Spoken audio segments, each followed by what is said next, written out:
So I decided on a little bit of a different thing for this week's video. I'm not feeling too great at the minute, and I don't want the podcast to be another thing that I have to be false on, and it's kind of hard to do a video essay if you're not feeling a certain way in yourself.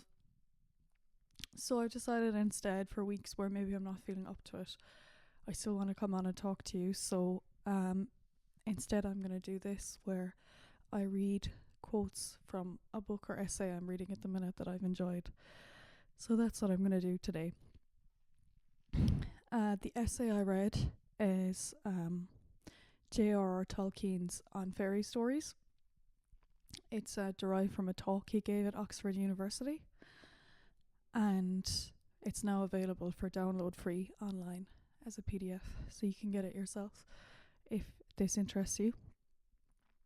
In the essay, he argues for the virtues and benefits of fairy stories for all people, not just for children. He argues about what constitutes a fairy story, but that's the least interesting bit, so I don't have many quotes from that. So I'll explain a little bit. I'll give a little bit of an intro to each quote as to what he was talking about or referring to, and then I'll read them. So when he's discussing the idea that fairy stories are for children because children believe more easily and are more gullible, he says, fairy stories were plainly not primarily concerned with possibility, but with desirability. This refers to the fact that fairy stories are not attractive because we believe them, it's because we want to believe them. On the same vein, he addresses how we enjoy reading stories about those in turmoil when we're possibly not. The dweller in the quiet and fertile plains may hear of the tormented hills and the unharvested sea and long for them in his heart, for the heart is hard though the body be soft. On the same vein, relating to children and their relevance to fairy stories, he says, children are meant to grow up and not to become Peter Pans, not to lose innocence and wonder, but to proceed on the appointed journey, that journey upon which it is certainly not better to travel hopefully than to arrive, though we must travel hopefully if we are to arrive. Continuing on the same vein, he says, if written with art, the prime value of fairy stories will simply be that value which, as literature, they share with other literary forms. But fairy stories offer also, in a particular degree or mode, these things: fantasy, recovery, escape, consolation, all things of which children have, as a rule, less need than older people. Most of them are nowadays very commonly considered to be bad for anybody. Some of the quotes show Tolkien's sense of humour. In this next one, he discusses stage and drama and how he sees it to be unsuited to the expression of fantasy, basically because we're already engaged in a fantasy that the people on stage are the people they're portraying, and therefore we can't include fantasy in the story and make it convincing. He also really hates pantomimes. So he says, I once saw a so-called children's pantomime, the straight story of Puss in Boots, with even the metamorphosis of the ogre into a mouse. Had this been mechanically successful, it would have either terrified the spectators or else have been just a turn of high-class conjuring. As it was, though done with some ingenuity of lighting, disbelief had not so much to be suspended as hanged, drawn, and quartered. Continuing on how he thinks plays are useless, he says very little about trees, as trees can be got into a play, which I think is the main reason for him as to why he didn't write them. Later on, Tolkien explains that we write fantasy because there's an innate human desire to be a creator of worlds, and how this desire is one of the purest things we have.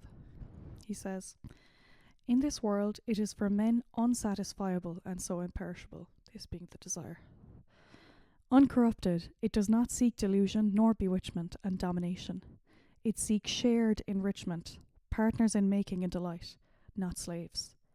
So he believes that when we write fantasy or tell it, we're not trying to fool our audience.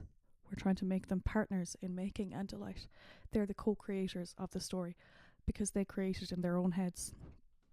It's fairly well known to Tolkien fans that he was a staunch Catholic, so believed strongly in God. And there's only one quote here that really relates to that. Towards the end, he says, "Fantasy remains a human right.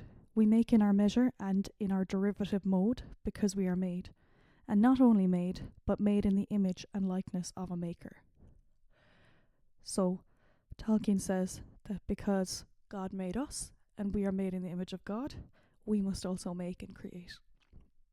In one part of the essay, Tolkien discusses how fantasy can increase one's appreciation for nature around them and the real things in life, which I've always loved about fantasy and I think was fundamental for me in developing my own love and belief in nature. He says, "Fairy stories deal largely, or the better ones, mainly, with simple and fundamental things, untouched by fantasy. But these simplicities are made all the more luminous by their setting. For the story maker who allows himself to be free with nature, he can be her lover, not her slave. It was in fairy stories that I first divined the potency of the words and the wonder of the things, such as stone and wood and iron, tree and grass, house and fire, bread and wine." So here, Tolkien discusses how in fantasy, the things that already exist in our world can become even more fantastical and can enhance our appreciation for them in the real world. Towards the end of the essay, Tolkien discusses the element of escape that fantasy offers and how important this is for man and for the human being who wishes to escape their circumstances. He slates in particular the factorial landscape in Britain at the time and how he sees an obvious need and desire in the human being to escape that. "Why should a man be scorned if, finding himself in prison, he tries to get out and go home? Or if, when he cannot do so, he thinks and talks about other topics than jailers and prison walls? The world outside has not become less real because the prisoner cannot see it." This really moved me because of a film I watched lately, Sing Sing, which is about a prison theatre group based on a true story, but how a lot of the messaging of the film was not just the power of rehabilitation in the theatre group, but that it's better to live in a more pleasant place in your head even if you're never going to get out. So one could say rehabilitation for some of these people was pointless because they were never going to return to larger society. But it's that Viktor Frankl-esque idea that although you can't control your surroundings, you can control the response to them. And Tolkien says that fantasy can give you the escape that allows you to control your response. Later on he says, "And if we leave aside for a moment fantasy, I do not think that the reader or the maker of fairy stories need even be ashamed of the escape of archaism, of preferring not dragons, but horses, castles, sailing ships, bows and arrows, not only elves, but knights and kings and priests.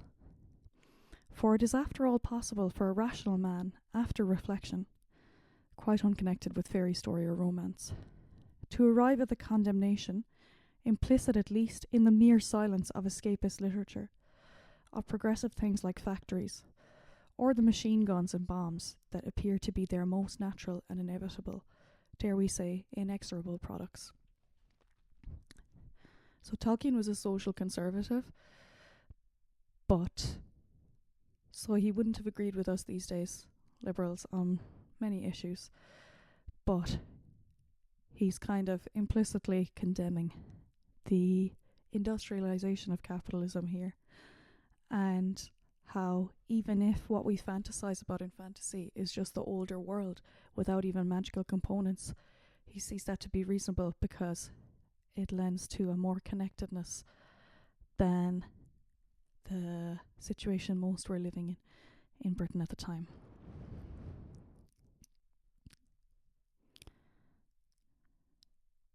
What's also interesting in this quote is the mention of machine guns and bombs, because, as any fan will know, Tolkien served in the First World War.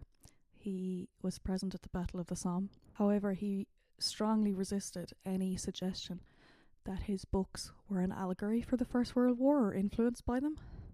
He didn't like interpretation or allegory being placed on his stories. He saw them as stories, which is kind of what this whole essay is about. However, a person's life is always going to come through in their storytelling and their art. So while it certainly wasn't intentionally an allegory for the First World War, I think it's pretty blatantly condemnatory of war and the war machine. Finally, he says, the maddest castle that ever came out of a giant's bag in a wild Gaelic story is not only much less ugly than a robot factory, it is also, to use a very modern phrase, in a very real sense, a great deal more real. Why should we not escape from or condemn the grim Assyrian absurdity of top hats or the Morlockian horror of factories? They are condemned even by the writers of that most escapist form of all literature, stories of science fiction.